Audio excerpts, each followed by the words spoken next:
By the 6th millennium BCE, settled farming communities across Western Asia and Southeastern Europe had already begun to recognize the unusual properties of metallic ores scattered across their landscapes. Small fragments of native copper, visible in riverbeds or exposed rock faces, possessed qualities distinct from stone. They could be hammered, reshaped, and polished without fracturing. This material difference did not immediately produce metallurgy, but it introduced a new category of resource into societies already structured around agriculture, trade, and craft specialization. Between roughly 5500 and 4500 BCE, environmental conditions across Anatolia, the Levant, northern Mesopotamia, and the Balkans were shaped by the climatic stability of the mid-Holocene. Paleoclimatic data derived from lake cores and pollen records indicate relatively predictable rainfall patterns and expanding woodland steppe ecologies. These conditions supported sustained cereal agriculture, particularly wheat and barley, alongside domesticated sheep, goats, and cattle. Archaeobotanical remains from sites such as Chalcolithic, late phases, and Haji Fira's teep demonstrate diversified farming systems capable of generating surplus production. Stable food supplies allowed portions of the population to engage in non-subsistence activities, including craft production and exchange. At Chalcolithic in central Anatolia, occupation continued into the early 6th millennium BCE. Excavations led by James Mellart and later Ian Hodder revealed dense mudbrick housing clusters, storage facilities, and evidence of specialized craft production. Obsidian blades sourced from Cappadocia circulated widely across the settlement and beyond, demonstrating participation in long-distance exchange networks. The movement of obsidian over distances exceeding 200 kilometers indicates organized trade relationships. Such exchange systems provided logistical pathways that would later facilitate the circulation of metal objects. In southeastern Europe, the Vinca culture, centered in present-day Serbia and Romania, flourished between approximately 5700 and 4500 BCE. Large settlements such as Vincabello Berdu exhibit substantial architectural planning, including multi-room dwellings and evidence of structured community layouts. Archaeologists uncovered figurines, ceramic workshops, and early evidence of copper artifacts within Vinca contexts. Small hammered copper beads discovered at sites like Ploknik suggest experimentation with native copper during the late 6th millennium BCE. These artifacts were not smelted but shaped through cold hammering, a technique requiring repeated annealing to prevent fracturing. Metallurgical analysis confirms that these objects were produced from naturally occurring metallic copper rather than from or smelting. Cold-hammered copper did not immediately replace stone tools. Lithic industries remained dominant throughout this period. However, the presence of copper ornaments in burial and domestic contexts indicates that the material carried social or symbolic value. Native copper deposits in Anatolia, particularly in the Taurus Mountains, and in the Balkans provided accessible sources. Surface-level copper nodules could be collected without deep mining. The distribution of early copper artifacts corresponds closely with regions where native copper was naturally available, suggesting localized experimentation rather than centralized production. Parallel developments occurred in the Iranian Plateau and northern Mesopotamia. At Haji Fira's teep, dated to the late 6th millennium BCE, archaeologists identified complex storage facilities and evidence of early viticulture. The settlement's participation in regional trade is confirmed by the presence of obsidian and other imported materials. Although copper artifacts are rare in this context, the broader pattern of interregional exchange demonstrates the structural preconditions for material diffusion. Communities were already accustomed to acquiring non-local resources through established networks. The Levantine corridor similarly shows evidence of organized settlement systems during this period. Sites such as Telilat Gassel, slightly later in date, would eventually reflect Chalcolithic developments, but earlier Neolithic settlements already demonstrate irrigation management and craft differentiation. Agricultural intensification in the Jordan Valley relied on seasonal flood patterns and localized water control. According to archaeological surveys, increasing settlement density in arable zones correlates with improved food security and demographic growth during the mid-Holocene. The combination of agricultural surplus, demographic concentration, and exchange connectivity created an environment conducive to experimentation with new materials. Craft specialists, already skilled in pyrotechnology for ceramic production, possessed technical knowledge of controlled heating. Pottery kilns operating at temperatures above 700 degrees Celsius demonstrate familiarity with sustained high-heat environments. Although these temperatures were initially insufficient for systematic smelting, they established experiential knowledge of thermal transformation processes. Archaeological evidence indicates that early copper use remained limited in scale between 5500 and 4500 BCE. The quantity of copper artifacts recovered from Neolithic layers is small compared to later Chalcolithic assemblages. This suggests that metallurgy did not immediately restructure economic systems. Instead, it emerged gradually within communities that were already technologically sophisticated in other domains. Stone tool production, textile weaving, and ceramic decoration remained primary craft industries. Settlement patterns during this era also reveal increasing territorial stability. Permanent architecture replaced earlier mobile or semi-mobile structures. Storage bins and communal facilities indicate collective investment in place. According to radiocarbon dating sequences, many of these settlements persisted for several centuries. Long-term occupation allowed cumulative experimentation with locally available resources, including minerals. Repeated observation of copper-bearing rocks in agricultural or pastoral landscapes likely encouraged attempts at manipulation. Trade networks further reinforced awareness of material diversity.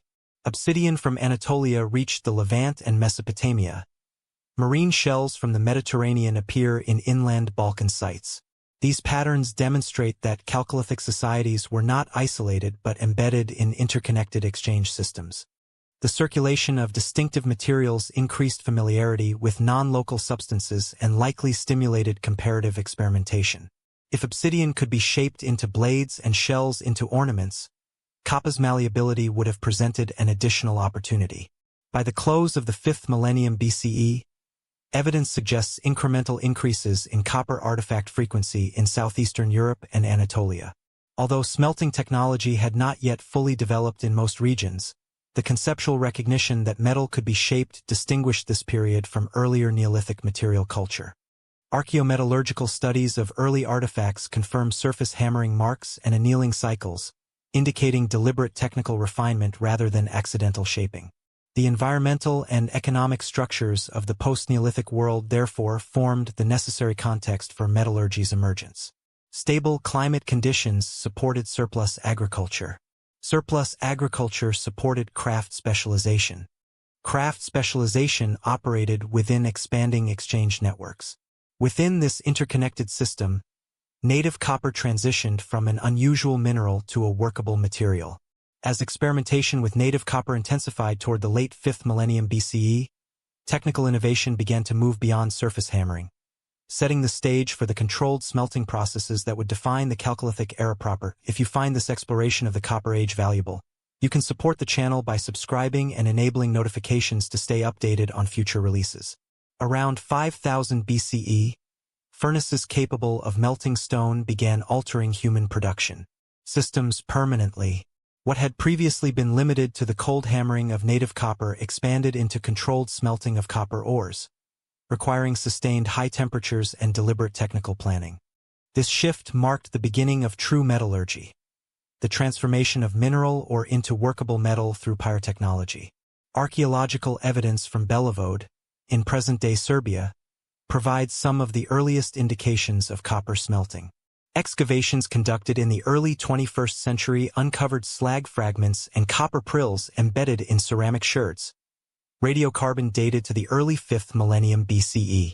Metallurgical analysis confirmed that these remains were not the byproduct of accidental burning but of deliberate ore reduction. The ores processed at Levant likely derived from nearby mineral-rich zones in eastern Serbia. The presence of slag indicates that temperatures exceeding approximately 1080 degrees Celsius were achieved, sufficient to separate metallic copper from its or matrix. Such temperatures required structured furnaces, sustained airflow, and carefully prepared charcoal fuel. This development represented a significant departure from earlier cold hammering techniques. Native copper can be shaped mechanically, but ore smelting requires chemical transformation. The reduction of copper carbonate ores such as malachite demands controlled heating in low-oxygen environments. Archaeologists uncovered crucible fragments and furnace linings bearing copper residues, indicating that Chalcolithic craftspeople understood how to create enclosed heating chambers capable of retaining heat. Ceramic technology, already well established in Neolithic communities, provided the technical foundation for these innovations. Parallel evidence emerges in southeastern Europe, particularly in the context of the Varna culture along the western Black Sea coast. The Varna necropolis, dated to approximately 4600 to 4400 BCE, contains over 300 graves. Among these burials are substantial quantities of worked gold and copper objects, including axes, scepters, beads, and ornamental plates. Grave 43, one of the richest burials, contained more than 1 kilogram of gold alongside copper implements.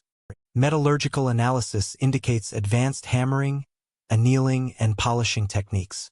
Although gold does not require smelting in the same way as copper ores, the technical control demonstrated in these artifacts reflects shared metallurgical expertise.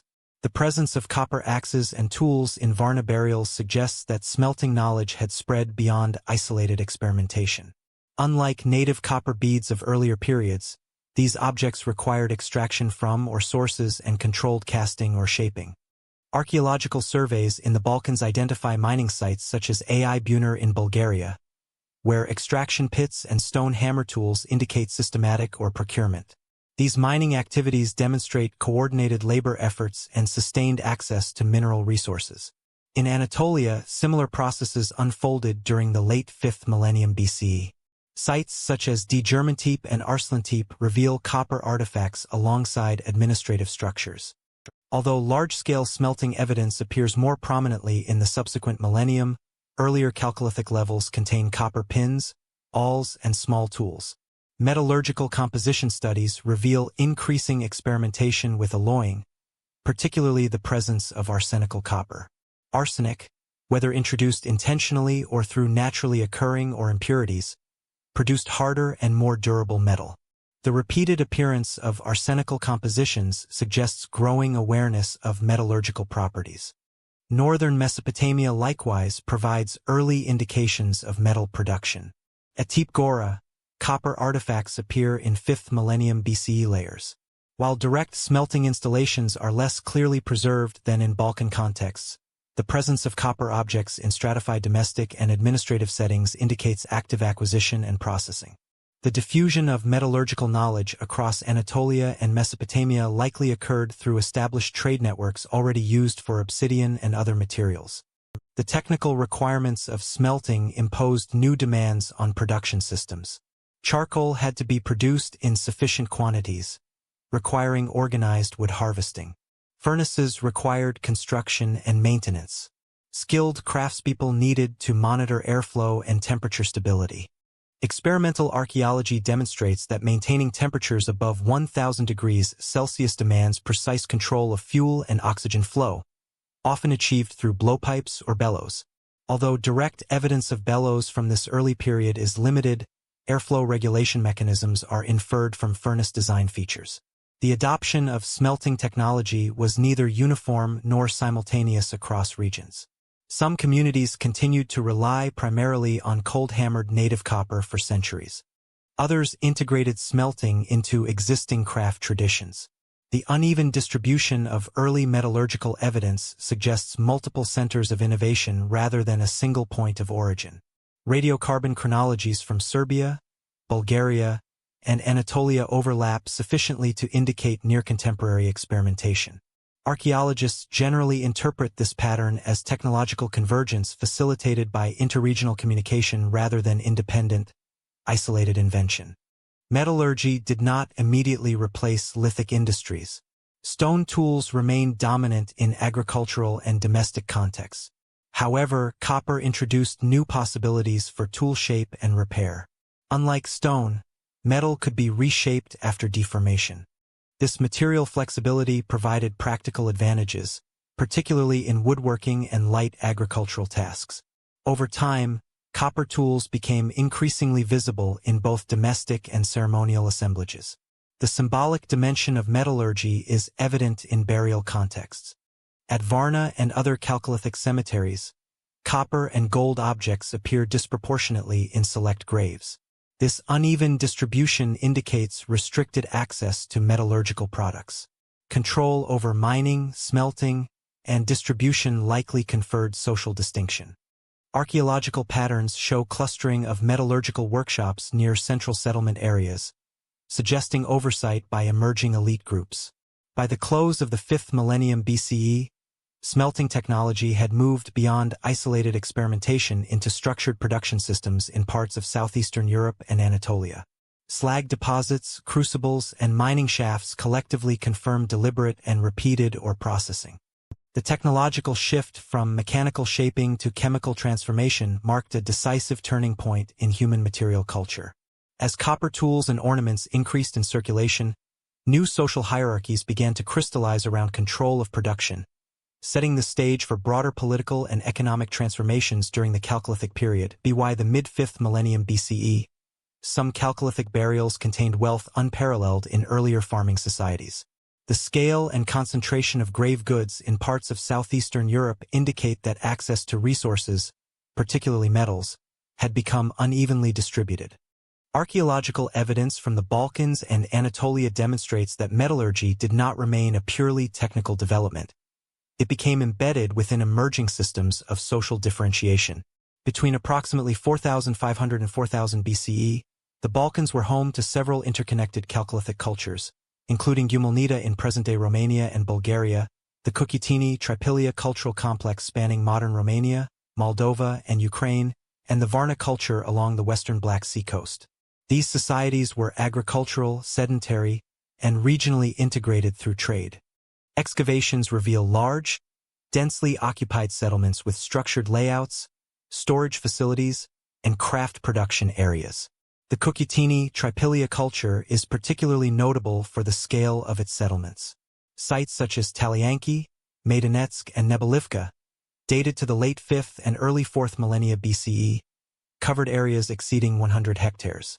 Geophysical surveys and excavation data indicate concentric arrangements of houses, wide open communal spaces, and organized neighborhood clusters.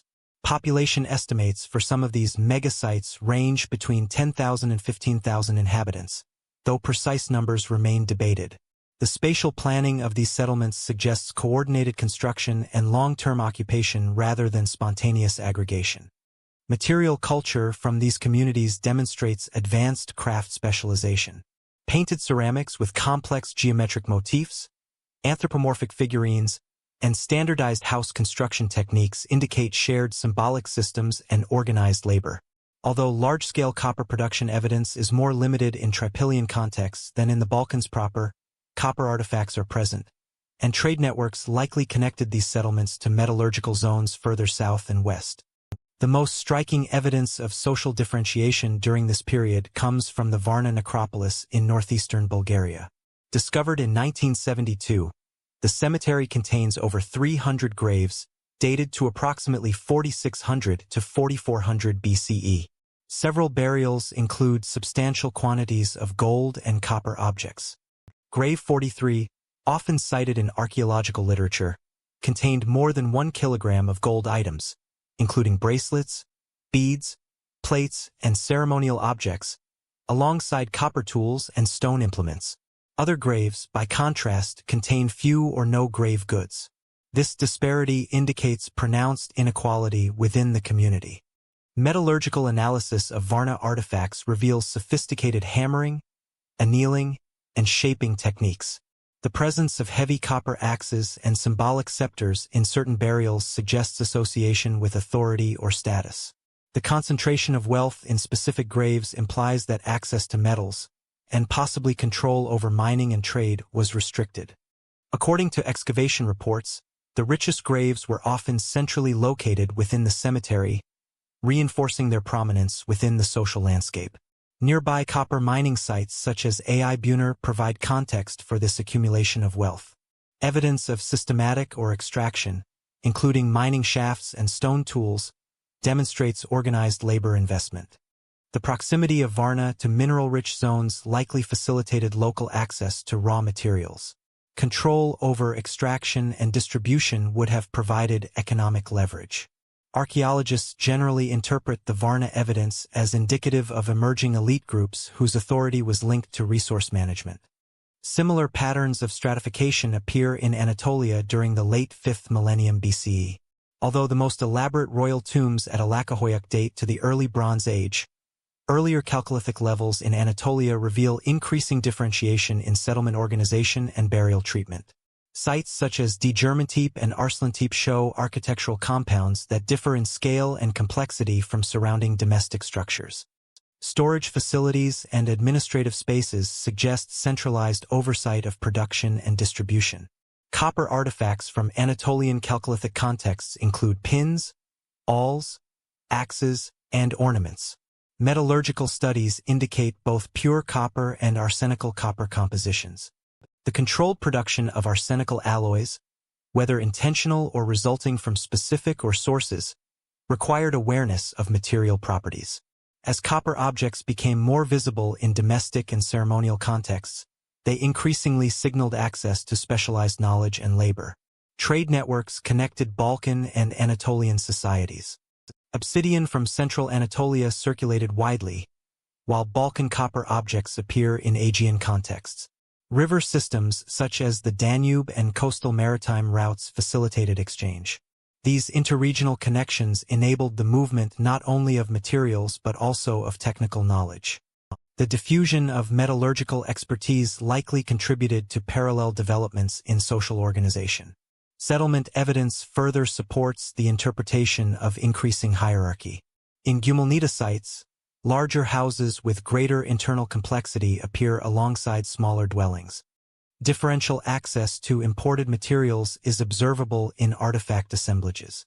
According to excavation reports, certain households contained higher concentrations of prestige goods, suggesting unequal distribution of wealth within communities. The expansion of copper use reinforced these patterns. Metal tools required mining, smelting, shaping, and exchange. Each stage of production involved coordinated labor and technical skill. Individuals or groups able to control these processes gained economic advantage. The presence of metal in burial contexts formalized this distinction, embedding material inequality into ritual practice. By 400 BCE, southeastern Europe and Anatolia displayed clear signs of stratified societies. Settlement planning, burial differentiation, and concentrated metallurgical production indicate structural changes in governance and economic organization. Although these societies did not yet constitute centralized states, the institutional foundations of hierarchy were firmly established. Parallel developments in Mesopotamia during the same period would intensify these structural transformations, integrating metallurgy into increasingly complex administrative and urban systems. In southern Mesopotamia, metallurgy evolved alongside the first large-scale irrigation systems. The integration of agricultural intensification, craft production, and religious authority during the Ubaid period, circa 6500 to 3800 BCE, created institutional structures that would influence Near Eastern political organization for millennia. The Ubaid horizon originated in southern Mesopotamia but gradually extended across northern Mesopotamia and into parts of Syria and eastern Anatolia. This expansion was not a sudden conquest or demographic replacement. Rather, it reflects the diffusion of shared material culture, architectural forms, and administrative practices. Ubaid pottery, characterized by fine, greenish buff were decorated with dark geometric motifs, appears widely across settlements, indicating sustained interregional contact. At the core of Ubaid society was irrigation agriculture. Southern Mesopotamia, situated between the Tigris and Euphrates rivers, lacked consistent rainfall sufficient for reliable crop cultivation. Communities therefore developed canal systems to divert river water into fields. Archaeological surveys reveal networks of canals and levees dating to the 6th and 5th millennia BCE. The construction and maintenance of these systems required coordinated labor beyond the household level. Eridu, often cited as one of the earliest temple-centered settlements, provides critical evidence. Excavations have revealed successive temple structures built atop one another, forming a raised platform over centuries. These temples were not merely religious spaces. They functioned as economic and administrative centers, storage facilities, offering tables, and evidence of redistributed goods indicate that temple authorities played a role in organizing agricultural surplus.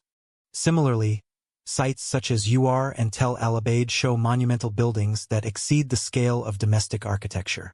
The presence of tripartite building plans, central halls flanked by smaller rooms, suggests standardized architectural templates associated with communal or elite functions. The regular rebuilding of temples indicates institutional continuity and the consolidation of authority. Within this context, metallurgy emerged as part of a broader system of managed production. Copper artifacts from Tepe Gora in northern Mesopotamia and from Tel al-Abaid demonstrate increasing familiarity with metal tools and ornaments during the late Abaid period. These objects include pins, awls, chisels, and small axes. While copper remained relatively scarce compared to stone tools, its symbolic and functional importance grew steadily. Southern Mesopotamia itself lacked significant metal or deposits. As a result, copper had to be acquired through exchange networks. Archaeological evidence indicates trade links with Anatolia, where copper ores were abundant, and with regions along the Persian Gulf. Marine shells, bitumen, and exotic stones found at Abaid sites further attest to long-distance exchange. These networks connected irrigation-based agricultural centers with upland mining zones. The administration of such trade required mechanisms of accounting. Clay tokens, small geometric objects used to represent quantities of goods, appear in Abaid and late Chalcolithic contexts. These tokens were often stored within clay envelopes, bulli, which sometimes bore impressions indicating the sender or content. Though not yet writing, this system represents a proto-accounting method designed to track agricultural surplus and exchanged commodities. The convergence of irrigation management, temple authority, and early administrative tools suggests gradual political centralization. Control over water distribution was inherently political. Canal maintenance demanded organized labor mobilization, while allocation of water affected agricultural productivity. Temple institutions likely coordinated seasonal labor and redistributed grain, reinforcing their authority. Northern Mesopotamian sites such as Tepe Gora demonstrate how Abaid cultural patterns extended beyond the southern alluvium. Architectural evidence at these northern settlements includes large public buildings and standardized layouts. The adoption of Abaid pottery styles and administrative practices indicates participation in a shared cultural and economic sphere. Metallurgy, though not yet dominant in everyday tools, became integrated into this institutional framework. The production and circulation of copper objects required procurement from distant regions, implying organized exchange relationships. As with irrigation management, control over imported materials may have enhanced the prestige and authority of temple or elite administrators. Importantly, the Abaid period does not show the fully developed state apparatus of later Mesopotamian city-states. There is limited evidence for standing armies or codified law. However, the structural elements of centralized organization are visible: monumental architecture, coordinated labor, surplus storage, interregional trade, and proto-bureaucratic record-keeping. The Chalcolithic transformation in Mesopotamia therefore differed from that in southeastern Europe. In the Balkans, metallurgy appears prominently in burial contexts as a marker of elite identity. In Mesopotamia, metallurgy was embedded within expanding agricultural and administrative systems. The authority of temples and irrigation managers formed the backbone of social differentiation. By the late 5th millennium BCE, these converging developments had established durable institutional frameworks. Irrigation agriculture generated surplus.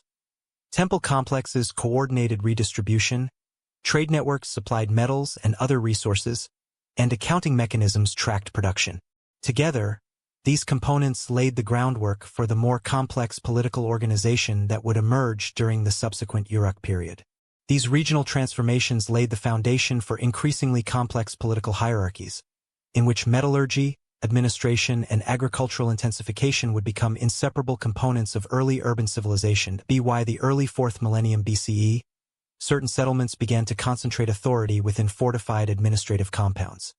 This architectural and institutional shift marks one of the clearest indicators that Chalcolithic societies were transitioning from loosely organized agrarian communities into structured political hierarchies.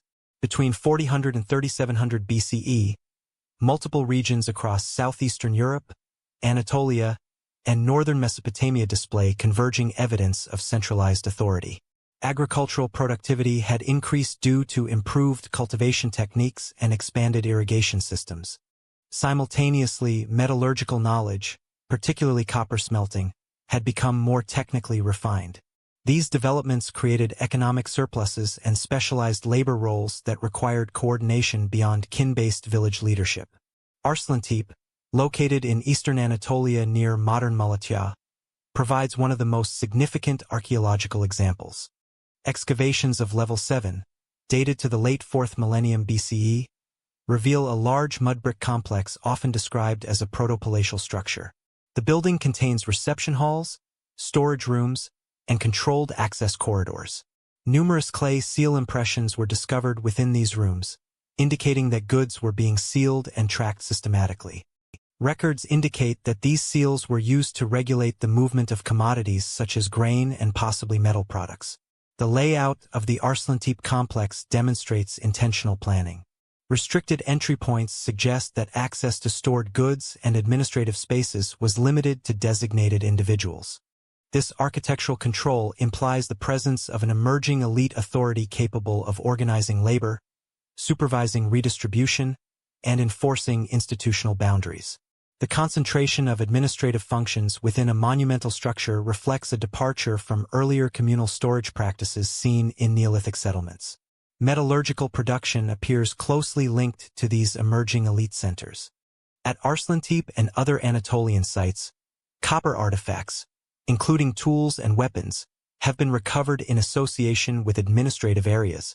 The proximity of workshops to elite compounds suggests that control over metal production was increasingly centralized.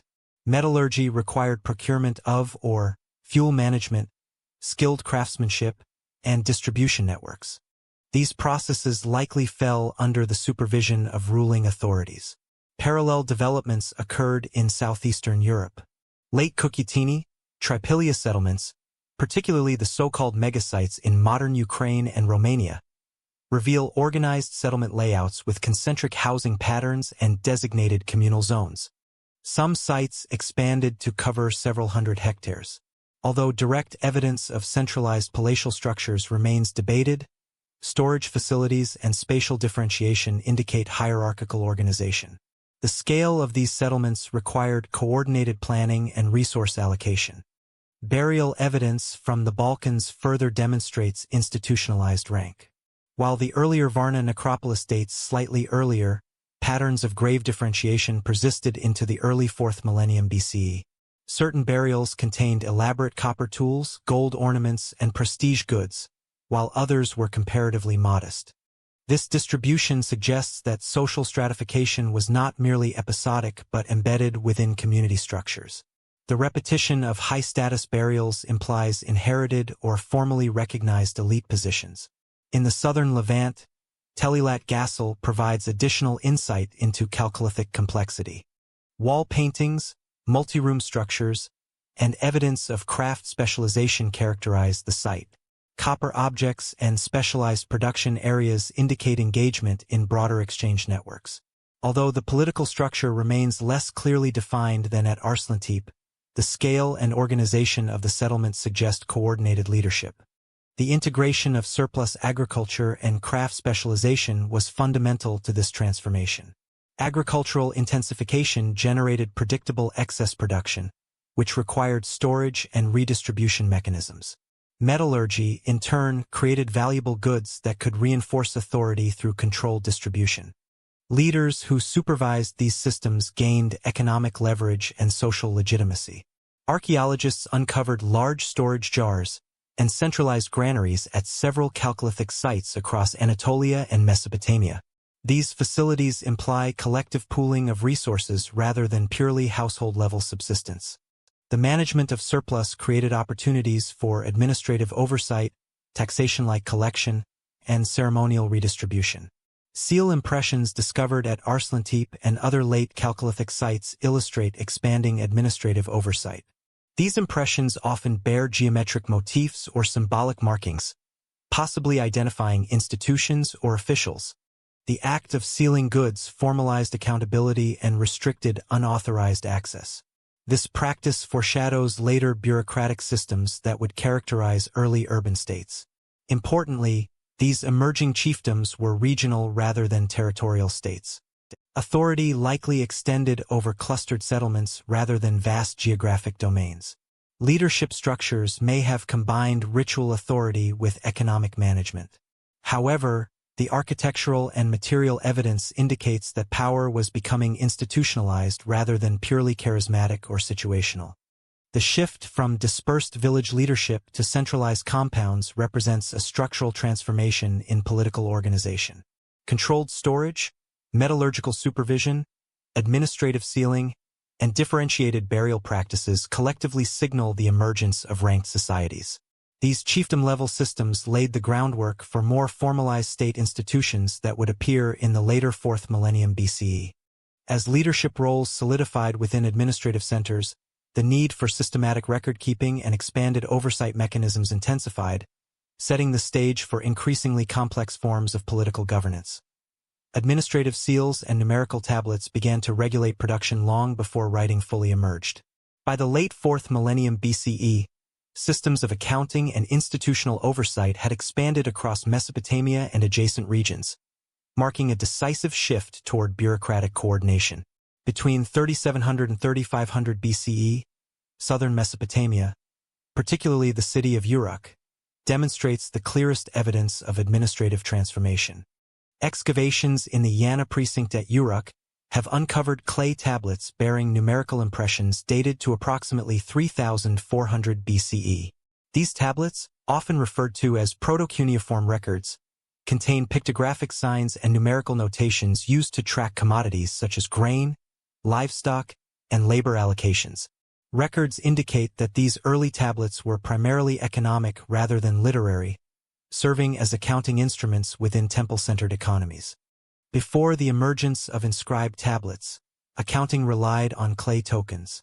Archaeologists have identified tokens of varying shapes, cones, spheres, discs, used to represent specific quantities of goods. These tokens were often enclosed within hollow clay envelopes known as bulli. The exterior of the bulli was sealed with stamp or cylinder seals, ensuring the integrity of the transaction. When broken open, the tokens inside could be counted and verified. This system allowed administrators to track obligations, deliveries, and redistributions without written language. Cylinder seals, which became increasingly widespread during this period, represent a major administrative innovation. Carved from stone and rolled across wet clay, they produced continuous narrative impressions. Excavations at Uruk and Susa reveal seals depicting ritual scenes, animals, and symbolic motifs. Each seal likely functioned as an institutional signature, identifying the office or official responsible for authorizing a transaction. The use of seals standardized authority and formalized accountability. At Susa, in southwestern Iran, proto-Elamite tablets dating slightly later in the 4th millennium BCE show parallel developments in numerical accounting. Although the script differs from that of Uruk, the structural logic, commodity tracking through numerical abstraction, is similar. This suggests that administrative technologies were spreading through interregional exchange networks rather than emerging in isolation. The expansion of bureaucratic tools corresponded with growing economic complexity. Irrigation agriculture in southern Mesopotamia required coordinated labor for canal maintenance and seasonal flood management. Temple institutions at Uruk and Eridu appear to have organized large workforces for these tasks. Numerical tablets from the late Uruk period record rations distributed to laborers, including barley and beer allocations. These records demonstrate systematic oversight of dependent labor populations. Copper production also fell increasingly under institutional supervision. Archaeological evidence indicates that metal workshops were often located within or adjacent to temple complexes. Slag remains and crucible fragments recovered from Mesopotamian sites suggest that smelting and casting operations were integrated into broader economic systems. Metallurgical production required access to imported ore, as southern Mesopotamia lacked significant copper deposits. Trade routes linking Anatolia, the Iranian plateau, and the Gulf were therefore critical. In Anatolia and northern Syria, stamp seals, distinct from Mesopotamian cylinder seals, appear in administrative contexts. These seals, pressed into clay to mark containers or storage areas, reflect similar concerns with authorization and control. Although regional styles differed, the convergence in sealing practices suggests shared administrative principles across interconnected Chalcolithic societies. The development of proto-bureaucracy was not limited to economic transactions. Administrative oversight extended to the management of livestock herds, craft production quotas, and temple offerings. Standardized measures and numerical systems indicate increasing abstraction in economic thought. Instead of relying solely on direct supervision, institutions developed symbolic systems capable of representing quantities and obligations across time. According to archaeological analysis of late Uruk tablets, numerical systems were highly structured, employing base 60 and other counting conventions that would later underpin Mesopotamian mathematics. This mathematical regularity reflects deliberate institutional planning rather than ad hoc record-keeping. Administrative tools were becoming standardized, enabling scalability. The emergence of bureaucratic coordination represents a structural milestone preceding full urbanization. While earlier chiefdoms relied on personal authority and physical oversight, late 4th millennium institutions utilized symbolic systems to manage complexity. Tokens, bully, seals, and tablets collectively reduced transactional uncertainty and allowed centralized authorities to supervise expanding territories and labor forces. Importantly, these administrative innovations were closely tied to temple institutions. Religious complexes functioned as economic hubs, overseeing storage, redistribution, and craft production. The intertwining of economic management and ritual authority reinforced institutional stability. Bureaucracy did not replace religious authority. Rather, it strengthened it through procedural formalization. By 3500 BCE, administrative technologies had transformed the scale at which production and exchange could be managed. Institutional oversight was no longer confined to direct supervision but embedded in durable systems of record-keeping and authorization. These mechanisms provided the infrastructural foundation necessary for increasingly complex political and religious institutions. Parallel to this administrative evolution, religious institutions expanded their architectural and ideological presence, deepening their structural influence within emerging urban societies. By the late 5th millennium BCE, temples had become the architectural focal point of many settlements. Their scale, placement, and continuity of reconstruction indicate that religious institutions were central not only to spiritual life but also to economic and political organization.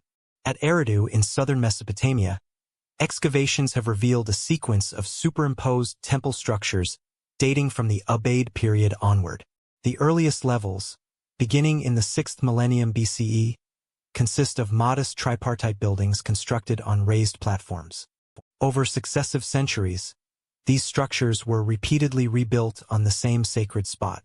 Archaeologists have documented more than a dozen construction phases beneath the later Temple of Enki. This stratified rebuilding demonstrates ritual continuity and suggests the institutionalization of cult practice across generations. The architectural layout of these temples was highly standardized. Central halls were flanked by smaller rooms, and altars were positioned along axial lines. Offering tables, ash deposits, and ceramic assemblages indicate regularized ritual activity. The repeated reconstruction of temples at Eridu implies that cult authority persisted even as settlement patterns evolved. Religious institutions therefore provided structural continuity during periods of social transformation. By the 4th millennium BCE, temple complexes had expanded significantly in scale and complexity. At Uruk, particularly within the Yana precinct, monumental architecture dominated the urban landscape.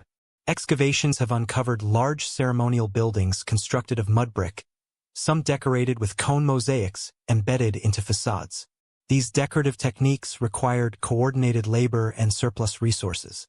The scale of construction reflects centralized planning and institutional oversight. The Yana precinct functioned as both a ritual and administrative center. Numerous clay tablets and seal impressions discovered within the complex indicate that economic transactions were processed within temple boundaries. Records suggest that temple institutions supervised agricultural storage, labor distribution, and craft production. The integration of economic management with ritual authority strengthened institutional power. Temple economies were closely tied to irrigation agriculture. In southern Mesopotamia, canal systems required maintenance and coordination across communities.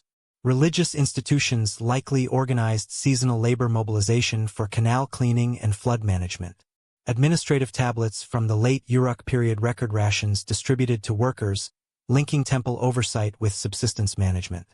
This convergence of spiritual authority and resource coordination reinforced elite legitimacy. In the southern Levant, Telilat Gassel provides additional evidence of structured cult organization. The site contains wall paintings depicting geometric motifs and possibly ritual scenes. Multi-room buildings interpreted as shrines suggest designated sacred spaces within the settlement. Archaeologists uncovered copper artifacts and ceremonial objects in association with these areas. Although less monumental than Mesopotamian temples, these structures reflect similar patterns of ritual centralization.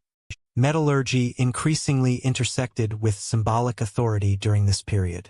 Copper figurines, maceheads, and ceremonial implements appear in temple contexts across Anatolia and Mesopotamia. The production of such items required specialized knowledge and access to imported ore. Their presence in ritual spaces indicates that metal objects were not solely utilitarian but imbued with symbolic significance. Ceremonial maceheads, in particular, are frequently associated with elite authority. These objects, often too fragile or ornate for practical combat, likely functioned as insignia of leadership. The integration of copper into ritual paraphernalia reinforced the association between technological control and sacred legitimacy.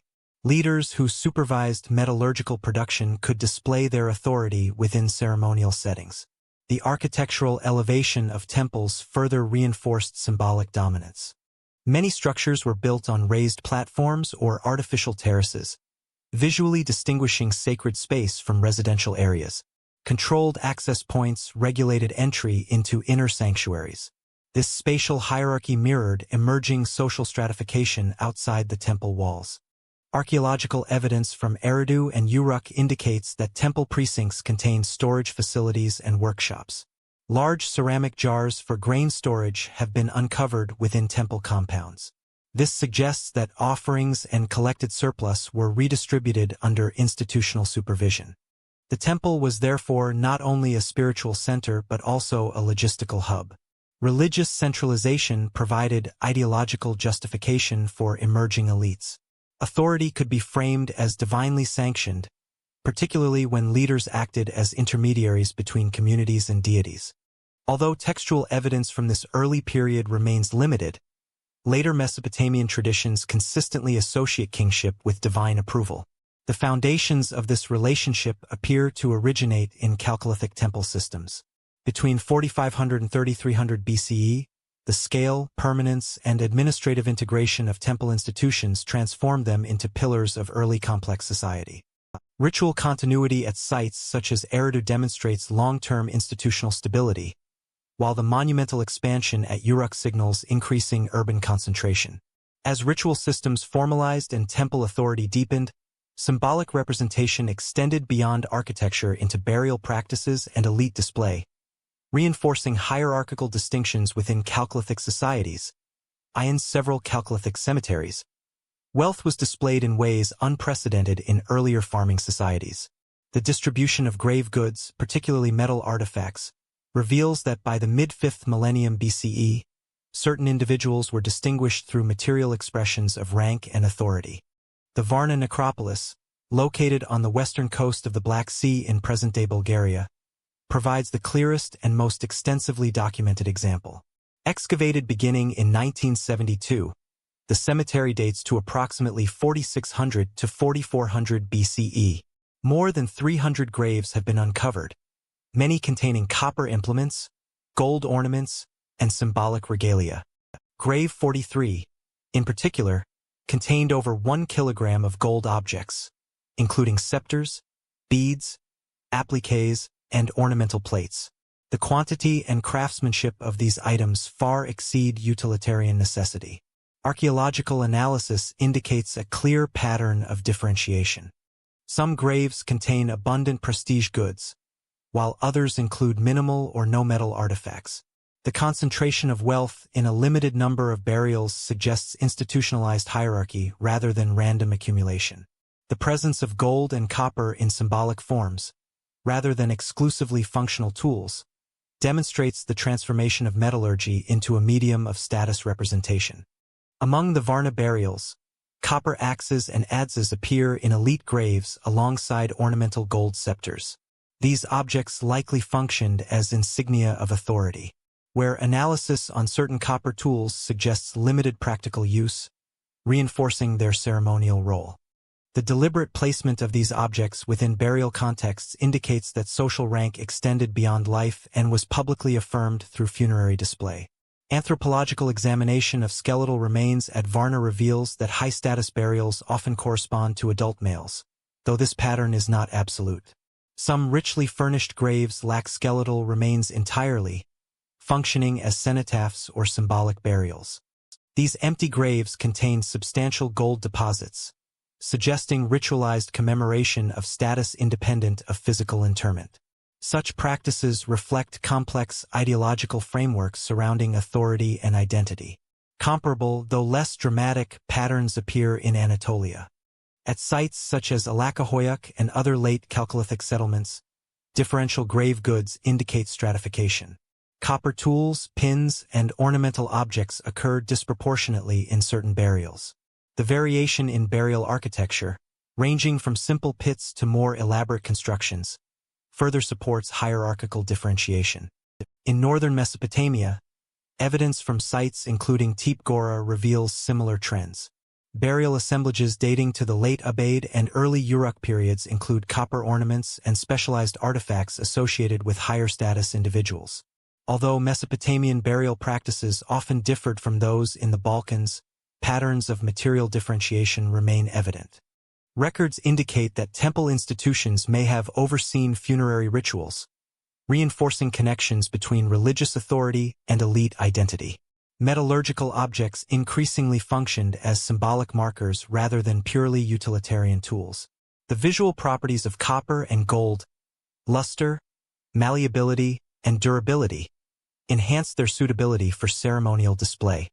Gold, in particular, required significant labor investment and long-distance procurement. Its concentration in elite graves reflects control over trade networks and specialized craftsmanship. The ideological dimension of these burials is reinforced by the inclusion of regalia-like objects. Gold scepters from Varna, often interpreted as authority symbols, parallel later traditions in which rulers carried ceremonial staffs. Although direct textual evidence from this period is absent, the repeated association of such objects with select individuals suggests codified status recognition. Burial differentiation also reflects broader economic transformations. Control over metallurgy, trade routes, and surplus production likely enabled certain individuals or lineages to consolidate wealth. The public nature of cemetery space meant that funerary display served as a visible reaffirmation of hierarchy. Cemeteries functioned not only as places of interment but as arenas for social signaling. Archaeologists have noted that Varna's cemetery layout itself may reflect social organization. Clusters of high-status graves appear spatially grouped, possibly indicating lineage-based elites. The cumulative weight of gold artifacts recovered from the site, among the earliest known anywhere in the world, underscores the scale of material concentration. Between 4500 and 3500 BCE, burial practices across the Balkans, Anatolia, and Mesopotamia reveal that metallurgical innovation had moved beyond technical experimentation into ideological expression. Metal objects embodied authority, legitimized rank, and visually reinforced emerging hierarchies. As these symbolic systems matured, expanding economic networks carried copper and other materials across increasingly distant regions, integrating Chalcolithic societies into broader exchange systems that reshaped the structure of production and trade. By the mid-5th millennium BCE, Copper was no longer gathered casually. It was mined through coordinated labor and technical planning. The archaeological record from southeastern Europe, Anatolia, and the southern Levant demonstrates that metal production had shifted from surface collection of native copper to organized extraction of ore from subterranean deposits. One of the clearest examples of early mining activity comes from Rudna Glava in present-day Serbia. Excavations conducted in the 20th century revealed a network of vertical shafts extending more than 20 meters below the surface. These shafts followed malachite-bearing veins within the rock. Stone hammers, antler picks, and evidence of fire-setting techniques were discovered within the tunnels. Fire setting involved heating rock faces with controlled fires and then rapidly cooling them with water to induce fracturing. This method required knowledge of thermal stress properties and coordinated labor effort. Radiocarbon dating places activity at Rudna Glava in the 5th millennium BCE. The scale of excavation suggests systematic extraction rather than sporadic procurement. Ore fragments were removed from deep shafts and transported to smelting areas, where they were processed in controlled pyrotechnological installations. Slag remains and crucible fragments found at nearby sites confirm that ore was reduced to usable copper through sustained heating above 1,000 degrees Celsius. In Anatolia, comparable evidence appears at multiple locations, including Murgul and other eastern deposits. Surveys indicate that ore sources were exploited in organized phases.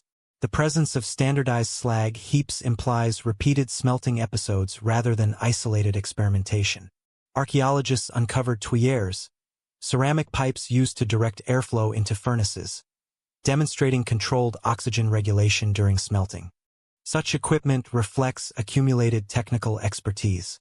Further south, in the Timna Valley of the southern Levant, early copper extraction sites show furnace installations and mining trenches dating to the Chalcolithic period.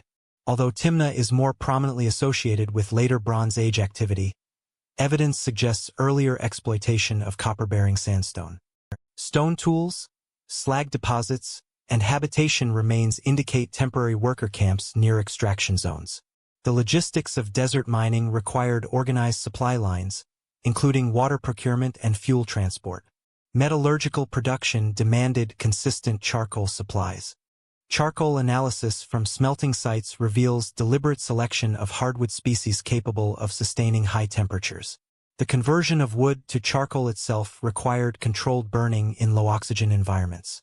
This secondary production chain increased labor demands and environmental impact. Forest clearance in mining regions may reflect the cumulative effect of sustained metallurgical activity. The transport of ore and finished goods necessitated reliable exchange routes. Copper artifacts recovered far from mining centers confirm that distribution networks were active across considerable distances. Objects traced chemically to Balkan ore sources have been identified in regions beyond immediate extraction zones. Similarly, Anatolian copper appears in northern Mesopotamian contexts. These patterns indicate structured interregional trade rather than random diffusion. Production increasingly shifted from household-based experimentation to specialized workshops. At several Chalcolithic settlements, metallurgical debris clusters within designated areas suggest craft zoning. Smelting and casting were spatially separated from domestic quarters, implying controlled production environments. This separation reflects both technical requirements and institutional oversight. Labor organization likely evolved in tandem with mining expansion. Deep shaft excavation required teams capable of coordinating extraction, ventilation, and/or removal.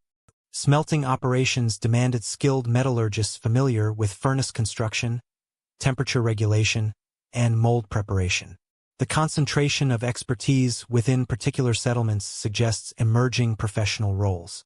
Evidence from Arslantepe and other administrative centers indicates that metallurgical workshops were sometimes integrated into elite-controlled compounds.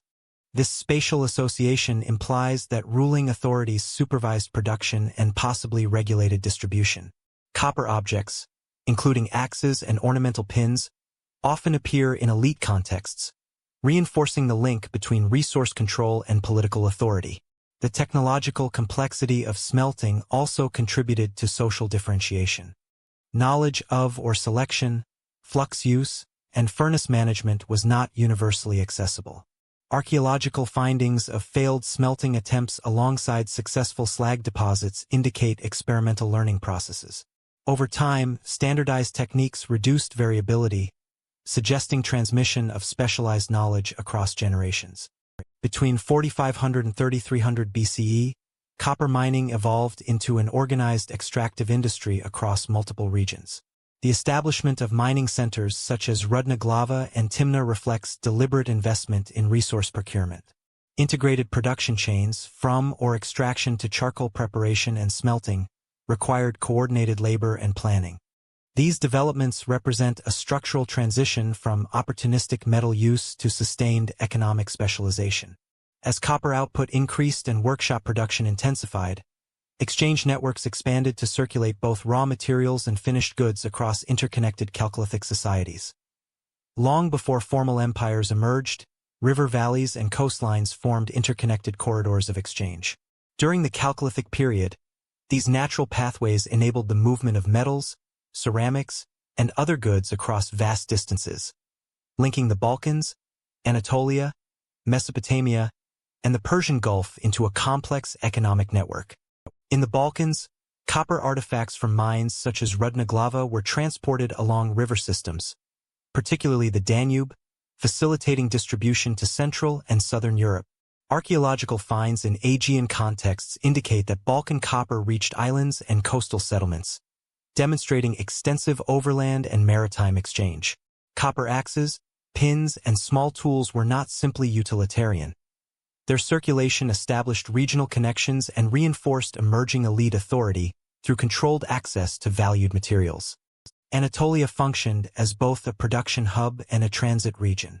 Obsidian from central Anatolian sources, notably from the Cappadocian and Melindez regions, appears widely in Mesopotamia, northern Syria, and the Levant.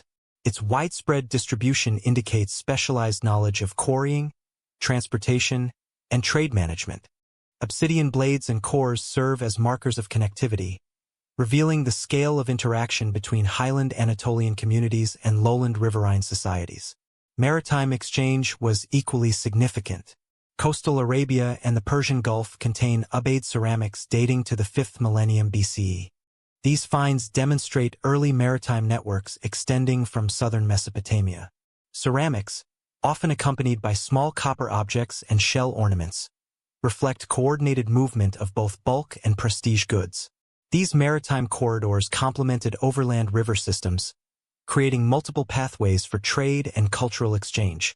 The Euphrates and Tigris river systems in Mesopotamia functioned as central arteries of transport and communication. Canoes, rafts, and possibly simple sailboats facilitated movement of agricultural surplus, metal ingots, and pottery between settlements. Archaeological surveys show clusters of Ubaid and Uruk-style ceramics along riverine sites, suggesting that waterways enabled not only commodity exchange but also the transmission of cultural practices, artistic styles, and administrative knowledge. Trade extended beyond metals and ceramics to include textiles, plant products, and semi-processed craft goods. Analysis of botanical remains at Chalcolithic settlements indicates the exchange of pulses, cereals, and dyed fibers. Textile fragments and impressions in clay suggest that weaving and dyeing techniques were disseminated alongside raw materials. Such exchanges reinforced interregional interdependence and fostered technological convergence. Border zones between cultural spheres often display hybrid material assemblages. Sites in northern Syria, southeastern Anatolia, and the Aegean Islands contain pottery combining stylistic elements from multiple regions. These hybrid traditions suggest sustained interaction, not episodic or incidental trade. Regular contact between communities facilitated the integration of craft knowledge, ritual motifs, and metallurgical techniques, contributing to broader cultural cohesion. Copper circulation illustrates the economic dimension of these networks. Balkan copper axes and ornaments appear in contexts hundreds of kilometers from extraction sites. Similarly, Anatolian and Levantine copper objects have been identified in Mesopotamian settlements. The movement of these materials reflects organized logistics, ore extraction, transportation to smelting centers, casting, and subsequent distribution. Institutional oversight, likely linked to elite or temple authorities, ensured the controlled flow of goods. Trade also had political implications. Exchange networks reinforced alliances between settlements and regional polities. The ability to supply or restrict access to metals, ceramics, or textiles could enhance social prestige and consolidate authority. Administrative evidence from Uruk and other Abade sites suggests that temple institutions monitored and facilitated exchange, linking economic management to social control. These interregional corridors served as conduits for both material and cultural transmission. Standardized motifs, seal impressions, and metallurgical techniques appear across distant regions, demonstrating that exchange shaped not only the economy but also shared technical and symbolic frameworks. The diffusion of knowledge was as significant as the movement of physical commodities. By 3300 BCE, Chalcolithic trade networks had become structurally integrated. Rivers and coastal routes enabled regular, predictable flows of goods, while overland pathways connected highland resource zones to urbanizing centers. This infrastructure allowed communities to specialize, accumulate surplus, and engage in reciprocal relationships that transcended immediate geographic proximity. Increasing exchange required mechanisms of standardization and regulation. Weights, measures, seals, and proto-accounting practices emerged to coordinate these complex networks.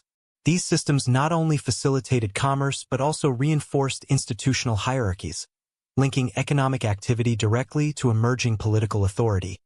By the late 4th millennium BCE, copper had moved from ornament to organized instrument of force.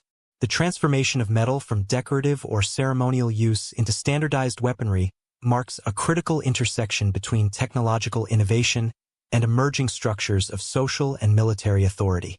Archaeological evidence demonstrates that copper weapons were produced, circulated, and deployed within systems of elite control, reflecting both practical and symbolic dimensions. At Arslantip, Levalvaya, eastern Anatolia, excavations dating to approximately 3300 BCE uncovered some of the earliest copper swords, alongside spearheads and daggers. Metallurgical analysis of these artifacts reveals the deliberate addition of arsenic to copper, producing an alloy with increased hardness and durability relative to native copper. The choice of arsenical copper reflects both empirical experimentation and technical sophistication, allowing for edged weapons capable of withstanding repeated use.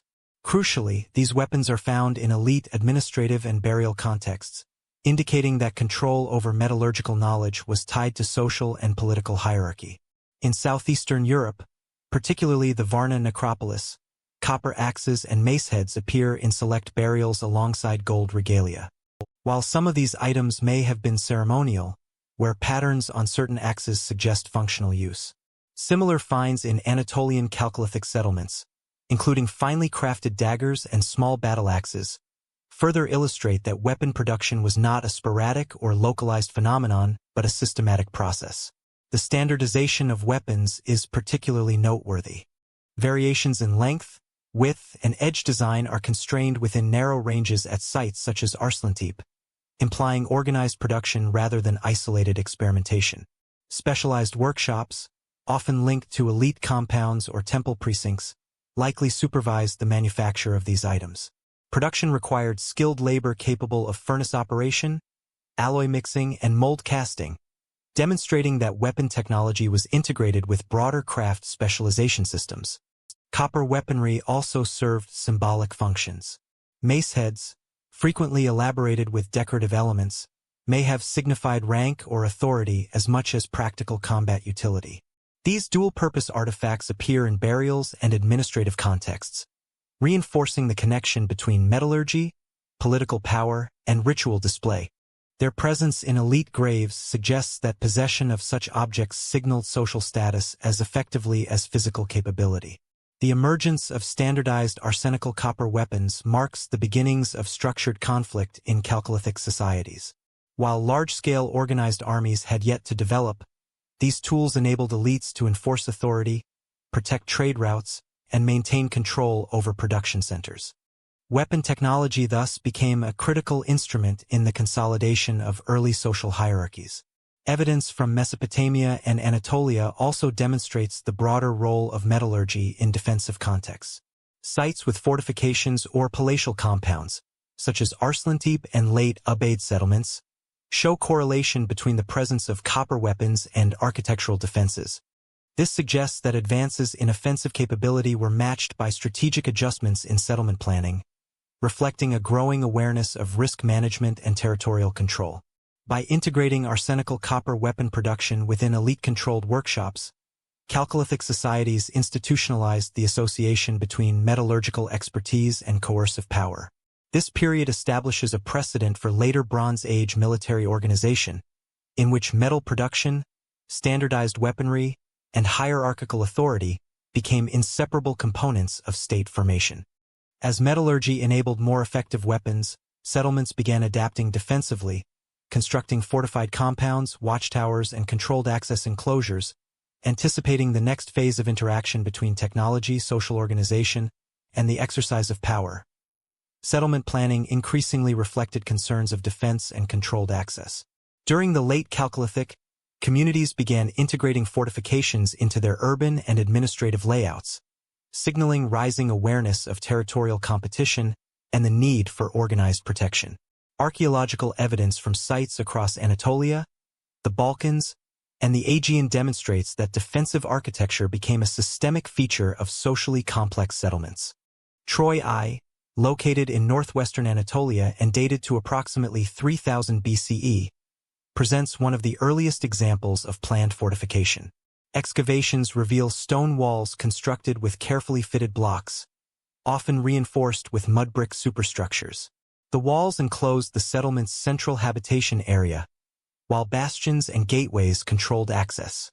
The layout indicates intentional defensive design, with narrow entrances, projecting corners for surveillance, and a perimeter sufficient to deter raiding or conflict. Archaeologists note that construction required substantial labor coordination, suggesting centralized oversight by emergent elites. In the Balkans, Chalcolithic enclosures similarly demonstrate defensive planning. Settlements such as those in the Morava and Vardar River valleys feature concentric ditches and palisades surrounding habitation areas.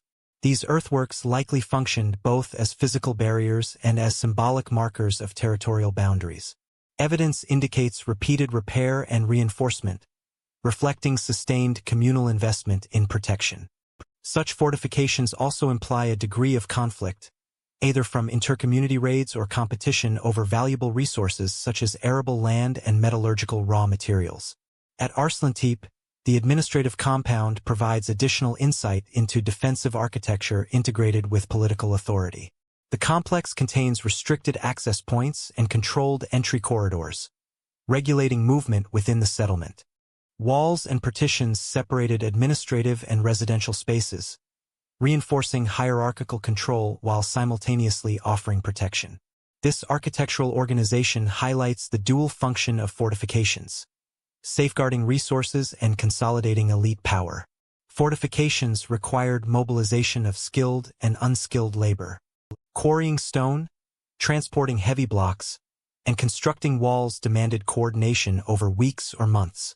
Archaeological estimates suggest that hundreds of individuals could have participated in these projects, implying institutional capacity to organize and direct workforce efforts. The scale of labor investment reinforces the association between centralized authority and settlement defense. Defensive architecture also demonstrates technological adaptation. Builders employed available materials strategically, combining stone foundations with mud brick superstructures to resist erosion and attack. Gateways and wall thickness were designed to withstand both direct assault and environmental stressors. In some cases, walls incorporated internal passages, towers, or platforms for surveillance and projectile use, indicating anticipatory planning rather than reactive construction. The emergence of fortified settlements reflects broader social and political dynamics. Increasing competition over resources, copper mines, fertile agricultural lands, and trade routes generated pressures that required collective defense. Fortifications, therefore, were not only physical barriers but also instruments of social cohesion, as maintaining walls necessitated organized labor contributions and compliance with leadership directives. Fortified settlements also intersected with metallurgical production. Mines, workshops, and storage areas were frequently enclosed or located near defensive structures. This spatial proximity ensured protection of high-value resources and maintained elite control over copper and arsenical alloys. The integration of economic, administrative, and defensive functions demonstrates systemic consolidation of power within a single organizational framework. By 3000 BCE, the combination of defensive architecture, controlled access points, and strategic settlement placement reflects an emerging pattern of regional political consolidation. Fortifications were not isolated responses to threat but integral components of urban planning and elite governance. They institutionalized social hierarchy while managing risk, demonstrating that defense, production, and authority were increasingly interdependent. As defensive strategies became more sophisticated, innovations in mobility, such as wheeled vehicles and improved riverine navigation, began to reshape both warfare and long-distance trade. These developments would allow communities to project force, coordinate resource distribution, and expand interregional networks, setting the stage for the next phase of Chalcolithic societal integration. By the mid-4th millennium BCE, southern Mesopotamian influence extended hundreds of kilometers beyond its heartland. Urban centers such as Uruk began establishing outposts and satellite settlements across northern Syria and eastern Anatolia, creating a network of material, administrative, and economic integration that prefigured later state expansion. Archaeological evidence shows that these expansions were primarily economic and administrative rather than overtly militaristic, reflecting sophisticated mechanisms of proto-colonial influence.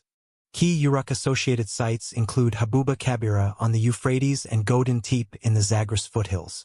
Excavations at Habuba Kabira reveal standardized mudbrick architecture, beveled rim bowls, and evidence of mass storage facilities. These features mirror contemporaneous Uruk urban planning, indicating deliberate transplantation of cultural and administrative practices. Similarly, at Godin Tepe, northern Mesopotamian ceramics, cylinder seals, and copper objects appear alongside local traditions, demonstrating a hybridization of material culture that signals sustained interaction rather than simple imitation. Beveled rim bowls are particularly emblematic of Uruk expansion. Found in large quantities across outposts, these bowls likely functioned as standardized ration containers, facilitating labor mobilization and administrative oversight. Their ubiquity underscores the systemic reach of Uruk institutions, which could enforce uniform production, distribution, and accounting practices far from the urban core. Cylinder seals recovered at peripheral sites also indicate continuity in bureaucratic procedures, enabling identification, authorization, and record-keeping within satellite economies.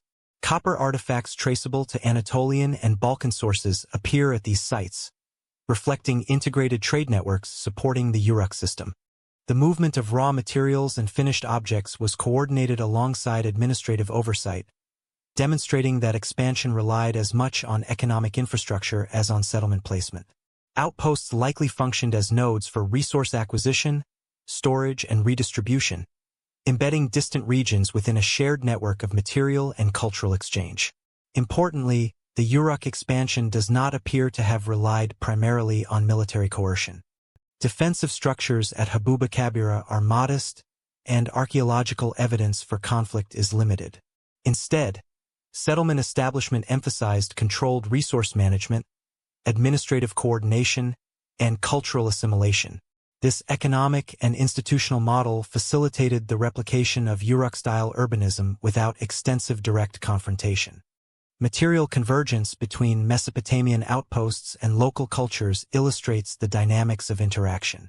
Hybrid assemblages appear in northern Syria and eastern Anatolia, where local pottery styles coexist with Uruk forms. Similarly, architectural techniques such as standardized mudbrick dimensions and street planning reflect a blending of Mesopotamian models with indigenous construction practices.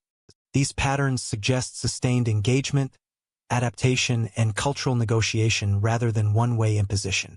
The Uruk expansion also had broader regional consequences. By integrating distant settlements into a network of trade, labor, and administration, Southern Mesopotamian influence helped establish early forms of economic centralization across multiple ecological zones. Outposts functioned as conduits for resource extraction, craft specialization, and surplus distribution, reinforcing hierarchies both locally and within the core Uruk polity. Overall, the Uruk expansion demonstrates that proto-empire formation relied on administrative and economic coordination as much as, or more than, military conquest. By c. 3100 BCE, southern Mesopotamian urbanism had created interconnected nodes stretching across hundreds of kilometers, linking northern Syria, Anatolia, and Mesopotamia through standardized material culture, bureaucratic oversight, and trade. These movements coincided with broader transformations across the Eurasian steppe and adjacent regions, where mobile communities, metallurgical specialization, and early trade networks intersected with emerging urban centers, setting the stage for deeper regional integration and cultural convergence. Pastoralist mobility introduced new demographic dynamics at the close of the Chalcolithic. Across the Pontic-Caspian steppe, communities of the Yamnaya horizon, beginning around 3300 BCE, exhibited extensive mobility, herding cattle, sheep, and horses across vast grasslands. Archaeological evidence indicates that these mobile groups increasingly interacted with settled Chalcolithic farmers in southeastern Europe, establishing zones of cultural and demographic convergence. Kurgan burial practices provide the clearest material signature of Yamnaya expansion. Burial mounds, often containing grave goods such as copper daggers, flint tools, and occasionally gold ornaments, mark individual and familial status. Their standardized construction and recurrent spatial patterns reflect both shared ritual traditions and social hierarchy within pastoralist groups. The presence of copper artifacts in these contexts suggests that Yamnaya populations were integrated, at least indirectly, into broader Chalcolithic metallurgical networks.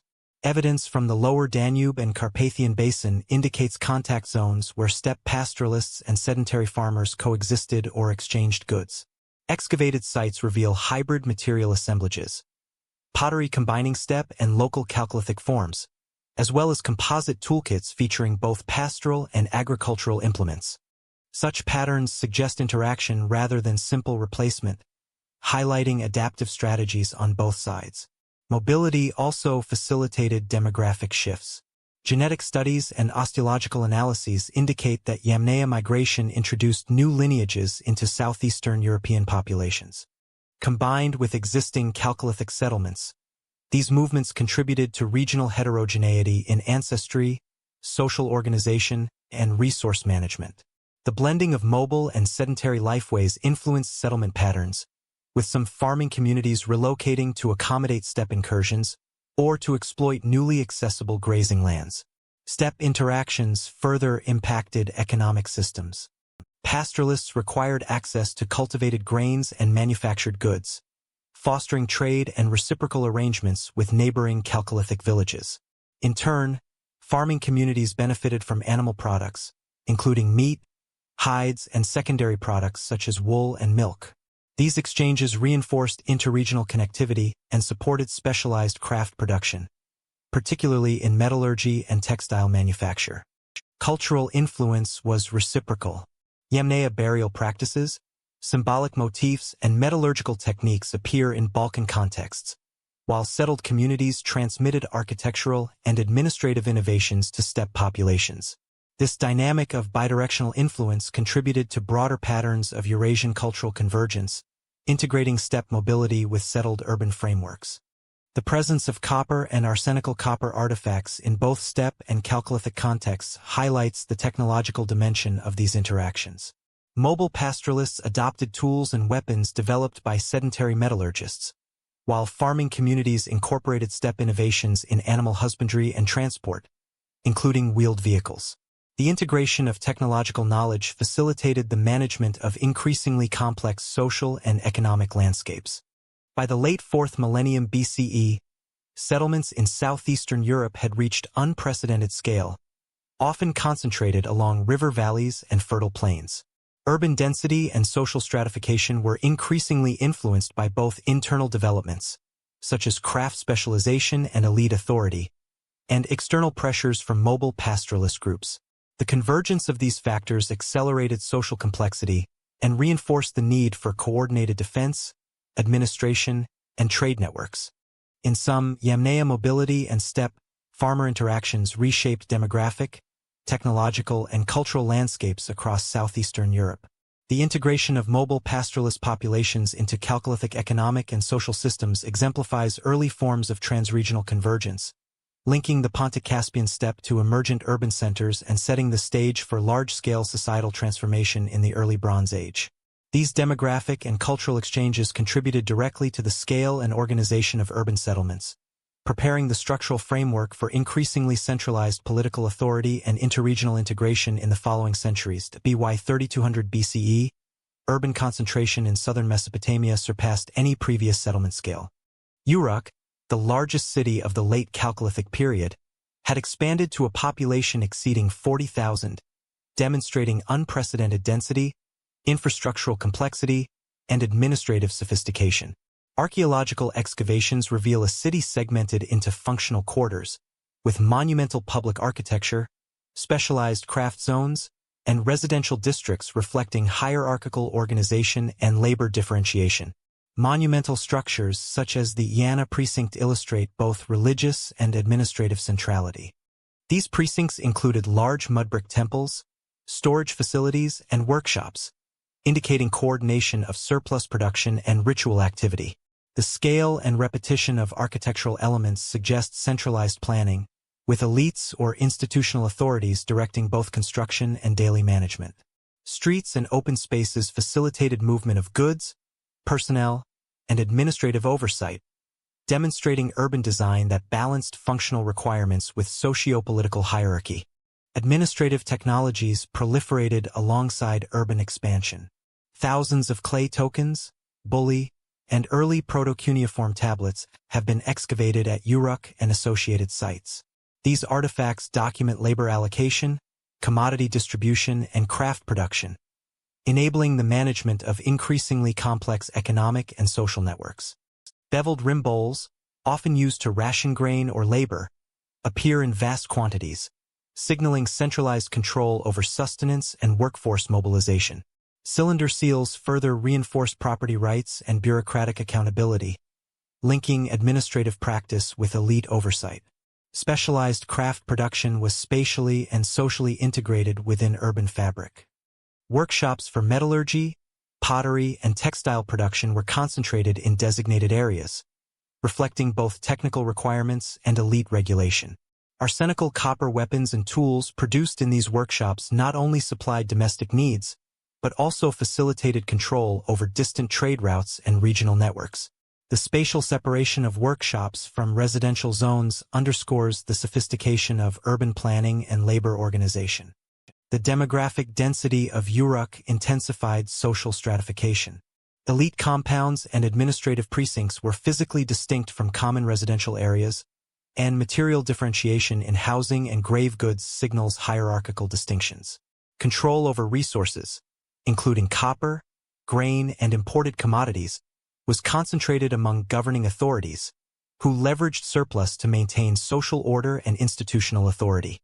Urban concentration also introduced systemic pressures. Dense populations increased demand for water, food, and fuel, requiring coordinated management of irrigation, trade, and resource extraction. Infrastructure such as canals, reservoirs, and storage silos facilitated resource distribution but demanded ongoing maintenance and oversight. These pressures contributed to the centralization of political authority, linking urban planning, resource management, and social control into an integrated system. The scale of settlement had ecological implications as well. Intensive agriculture in surrounding hinterlands, combined with fuel extraction for workshops and furnaces, created dependencies on both local and distant environments. Urban management required logistical coordination across extended regions, linking Uruk to neighboring settlements, rural hinterlands, and trade networks reaching Anatolia and the Zagros. In summary, late Uruk demonstrates the structural consolidation characteristic of the Chalcolithic zenith. Monumental architecture, dense population, administrative proliferation, and specialized craft production collectively represent the threshold of early state formation.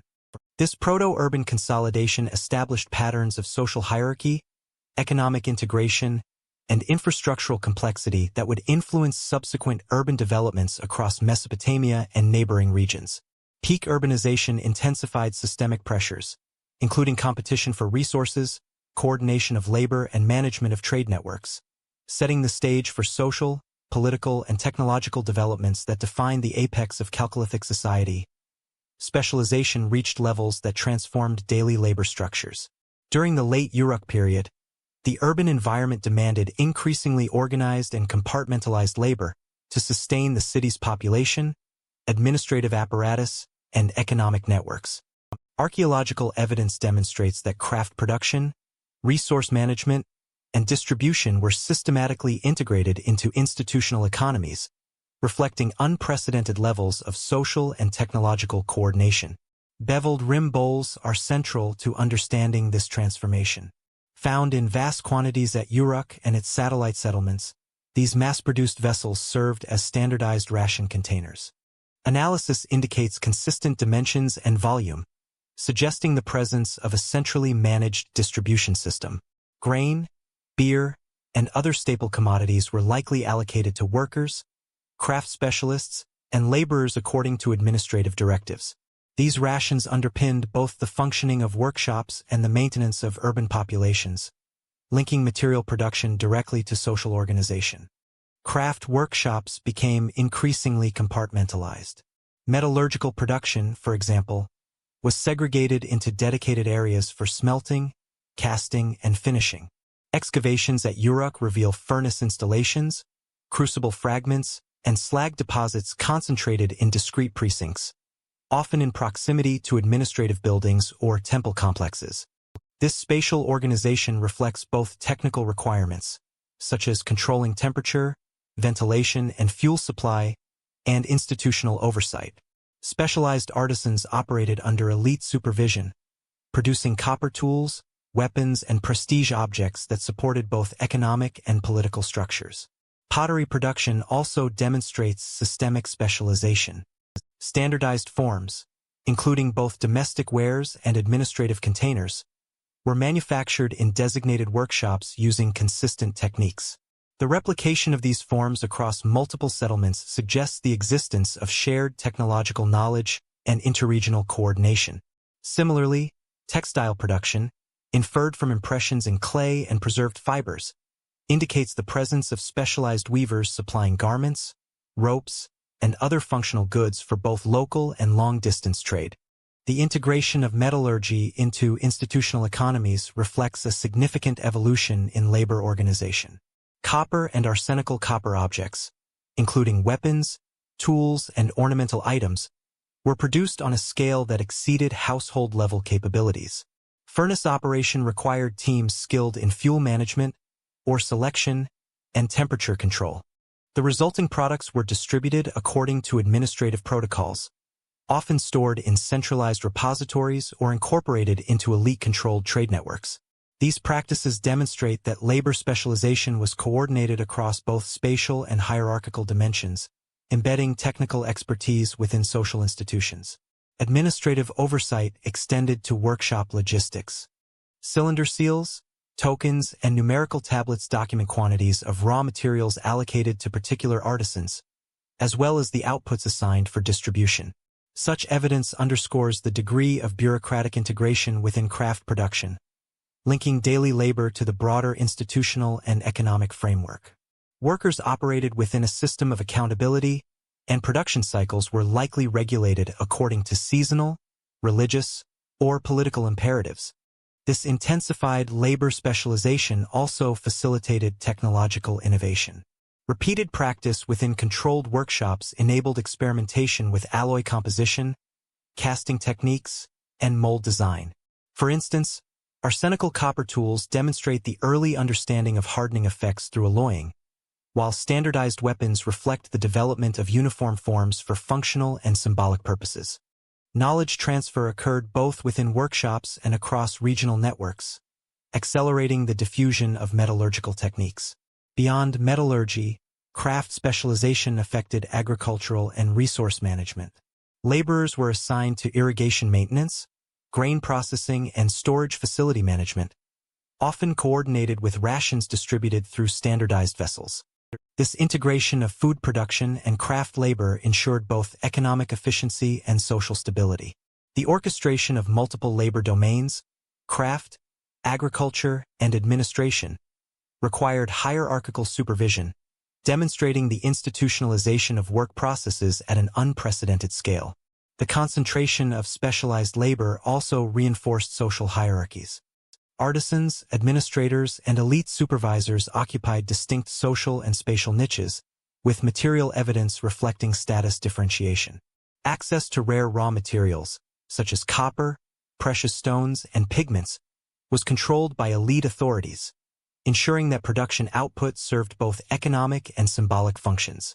These dynamics strengthened the link between technical expertise, resource control, and social authority. Despite the efficiencies achieved through specialization, systemic pressures emerged. High population density, reliance on centralized workshops, and dependence on continuous raw material supply created vulnerabilities. Disruptions in trade, labor strikes, or environmental challenges could significantly impact production and urban stability. The reliance on standardized procedures and centralized distribution introduced rigidity, making settlements sensitive to both internal and external stresses. By 3100 BCE, the Uruk system illustrates how intensive labor specialization and craft compartmentalization were foundational to early urban economies. Mass-produced goods, integrated metallurgical operations, and coordinated administrative oversight transformed daily labor structures, embedding technical expertise into social hierarchies. However, these innovations also exposed settlements to systemic pressures, highlighting the delicate balance between efficiency, control, and resilience. Structural pressures increasingly exposed vulnerabilities, foreshadowing the challenges that would accompany the transition from Chalcolithic urban concentration to the socio-political transformations of the early Bronze Age. The interdependence of specialized labor, administrative oversight, and resource management set the stage for both societal zenith and eventual stress points, defining the trajectory of urban and economic evolution in the ancient Near East. Toward the close of the 4th millennium BCE, instability disrupted several Chalcolithic systems. Paleoclimatic studies indicate that parts of the Near East experienced significant fluctuations, including episodes of reduced precipitation, riverine shifts, and local droughts. These environmental stressors affected agricultural productivity, undermining surplus accumulation that had previously supported dense urban populations and centralized administrative systems. Archaeological surveys reveal contraction or temporary abandonment of peripheral settlements in regions such as northern Mesopotamia, the Zagros foothills, and the lower Levant. Settlement contraction is particularly evident in smaller outposts and rural hamlets. Sites that had been integrated into the Uruk expansion network, such as peripheral outposts in northern Syria, show reduced occupation levels and a decline in material culture associated with standardization, including beveled rim bowls and administrative tokens. This suggests disruptions to the rationing, labor allocation, and trade systems that had previously maintained regional cohesion. At the same time, major urban centers such as Uruk appear to have maintained population density, though evidence indicates reorganization of residential quarters and public infrastructure, possibly as an adaptive response to resource constraints. Trade networks exhibited comparable fluctuations. Copper and other raw materials moved more irregularly, with certain exchange routes temporarily diminished. For example, Balkan copper artifacts are less consistently represented in Anatolian and Mesopotamian contexts during this period, suggesting that overland and riverine transport systems faced disruptions. Similarly, maritime exchange in the Persian Gulf and coastal Arabia appears to have slowed, as evidenced by a temporary reduction in Ubaid ceramics and imported goods. The resulting economic instability would have placed pressure on centralized institutions, challenging elite control over production and distribution. Social stress accompanied environmental pressures. Differential access to resources became more pronounced, as elites attempted to maintain control over essential commodities amid fluctuating supply. Burial evidence from the Balkans and Anatolia shows continued elite differentiation but with indications of increasing competition for prestige goods. Concentration of wealth and metallurgical production in select workshops may have exacerbated social tensions within urban and rural communities. Archaeobotanical and sedimentary data provide further insight into environmental impacts. Analyses of pollen, isotopes, and river silt deposits indicate periods of aridity, sedimentation shifts, and reduced soil fertility, particularly in the upper Euphrates and Tigris basins. Such conditions would have directly affected grain yields, necessitating adjustments in rationing, storage, and trade practices. Communities dependent on irrigated agriculture were particularly vulnerable to these fluctuations, demonstrating the interconnectedness of environmental stability and socioeconomic systems. The combined effect of environmental and social stress exposed vulnerabilities inherent in Chalcolithic urban concentration and specialized labor networks. Centralized workshops, administrative oversight, and trade-dependent economies were resilient under stable conditions but increasingly fragile under environmental or logistical strain. Disruption to one sector, whether agricultural, metallurgical, or commercial, could propagate system-wide effects, challenging the coherence of proto-urban polities. Archaeological evidence suggests adaptive strategies emerged in response to these stressors.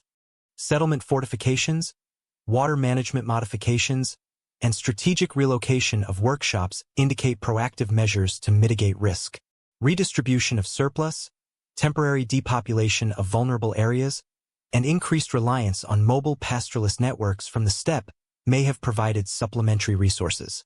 These adaptive responses highlight the dynamic interplay between environmental pressures and socio-political organization. This period of crisis underscores the systemic dependencies established during the Chalcolithic zenith. The integration of specialized labor, administrative coordination, and interregional trade facilitated urban growth and economic efficiency, but also created susceptibility to external shocks. Environmental fluctuation and social tension functioned as stress tests, revealing both the strengths and limitations of early complex societies. Technological innovation provided a transformative response to these challenges. Developments in alloying, furnace design, and standardized production would facilitate the transition from the Chalcolithic to the early Bronze Age. By leveraging metallurgical advancement alongside adaptive administrative and settlement strategies, communities could stabilize resource flows, enhance defensive capacity, and support population resilience, laying the groundwork for the next stage in Eurasian urban and political evolution. The Bronze Age inherited structures first stabilized during the Chalcolithic. Key institutional features, including redistributive temple economies, administrative writing systems, and centralized metallurgical workshops, formed the foundation for city-states that would dominate Mesopotamia, Anatolia, and the broader Near East. Archaeological evidence indicates that these elements were not ephemeral innovations but persistent frameworks, adapted and expanded by early Bronze Age polities. Redistributive temple economies, first evident in Ubaid and Uruk period precincts, continued to function as central nodes for resource allocation, labor mobilization, and surplus management. Storage facilities excavated at early Bronze Age sites such as Lagash, Tel Brak, and Alalak show continuity in design and scale with Chalcolithic predecessors. Temple complexes controlled grain distribution, craft production, and ceremonial activities, effectively integrating economic, religious, and political authority. This integration illustrates a durable institutional model in which centralized oversight remained crucial for urban management and social cohesion. Administrative writing systems also persisted and evolved. Proto-cuneiform tokens, bulli, and tablets from the late Chalcolithic were refined into standardized cuneiform scripts by the early Bronze Age. These systems enabled precise record-keeping for tribute, taxation, trade, and labor, underpinning increasingly complex bureaucracies. Cylinder seals continued to authenticate transactions, assign responsibilities, and regulate access to workshops and storerooms. The technical and organizational knowledge embedded in these systems allowed polities to coordinate production and trade across multiple settlements, ensuring both efficiency and elite control. Metallurgical workshops remained central to institutional economies. Chalcolithic techniques, such as arsenical copper smelting and standardized casting, transitioned into early Bronze Age practices with incremental improvements in alloy composition and furnace design. Workshops were often located adjacent to administrative or temple precincts, maintaining elite oversight of production. Copper and bronze tools, weapons, and ceremonial objects produced in these facilities supplied urban populations, supported interregional trade, and reinforced social hierarchy. Archaeological deposits demonstrate continuity in raw material sourcing, production scale, and spatial organization, reflecting direct institutional inheritance from the Chalcolithic. The persistence of these institutions also extended to settlement planning and urban form. Fortified administrative complexes, residential quarters, and craft districts observed in late Uruk and regional Chalcolithic centers appear in early Bronze Age city-states. The integration of administrative, economic, and defensive structures illustrates how Chalcolithic precedents informed urban architecture and spatial organization, supporting increasingly centralized governance. Social hierarchies established during the Chalcolithic similarly persisted. Elite control over resource distribution, labor specialization, and ceremonial authority continued to define class structures in early Bronze Age polities. Burial evidence demonstrates continuity in wealth differentiation, including the use of metal regalia and symbolic artifacts to mark status. Craft specialization and administrative oversight reinforced these hierarchies, ensuring that institutional knowledge remained concentrated among ruling elites. The legacy of Chalcolithic systems extended beyond immediate material culture. Interregional trade networks, initially formed to circulate copper, textiles, and ceramics, expanded and adapted during the early Bronze Age, enabling broader economic integration. Communication, transport, and diplomatic practices established during the Chalcolithic facilitated interactions across diverse ecological zones, embedding early patterns of connectivity that shaped political, economic, and cultural development for centuries.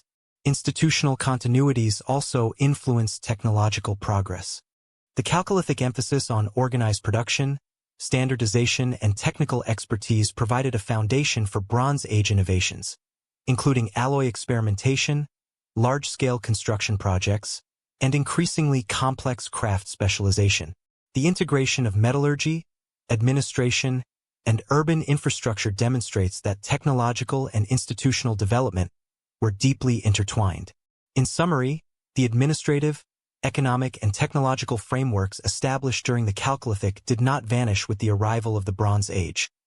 Rather, they were adopted, refined, and expanded by emerging city-states. Redistributive temples, bureaucratic record-keeping, centralized workshops, and urban planning constitute a clear chain of institutional continuity. These structures enabled the early Bronze Age to support larger populations, more complex political hierarchies, and increasingly integrated interregional networks.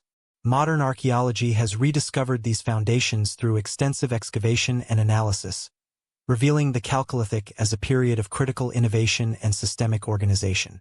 The enduring legacy of these institutions underscores the significance of the Copper Age in shaping the trajectory of early urban civilization, bridging Neolithic experimentation with the complex state systems of the Bronze Age.